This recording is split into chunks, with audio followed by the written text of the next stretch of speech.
আমার মনে হয় আরিফিন তোমাদের সাকিবকে জিজ্ঞেস করা উচিত। ডেডিকেটেড, খুব সুন্দরভাবে কাজটা করেছে।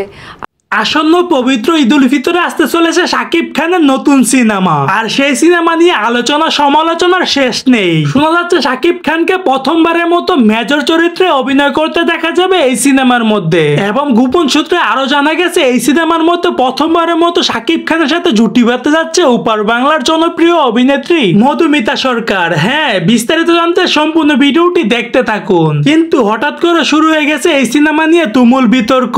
ওপার বাংলার আরেকজন জনপ্রিয় অভিনেত্রী মিমি চক্রবর্তী জানিয়েছেন মধুমিতা কোনো নায়িকা হলো শাকিব খানের পাশে শুধু আমাকেই মানাবে। মিমি চক্রবর্তী আরো জানান যে শাকিব খান ইচ্ছে করেই আমাকে এই সিনেমার মধ্যে নেয়নি, শাকিব আমার সাথে বেইমানি করেছে। দর্শক আপনারাই বলুন, বড় পর্দায় শাকিব খানের পাশে মধুমিতাকে দেখতে কেমন লাগবে? সো দর্শক, আজকের এই ভিডিওটি এই পর্যন্তই। যদি ভিডিওটি ভালো লাগে থাকে তাহলে চ্যানেলটি সাবস্ক্রাইব করে দিবেন পরবর্তী ভিডিওর জন্য।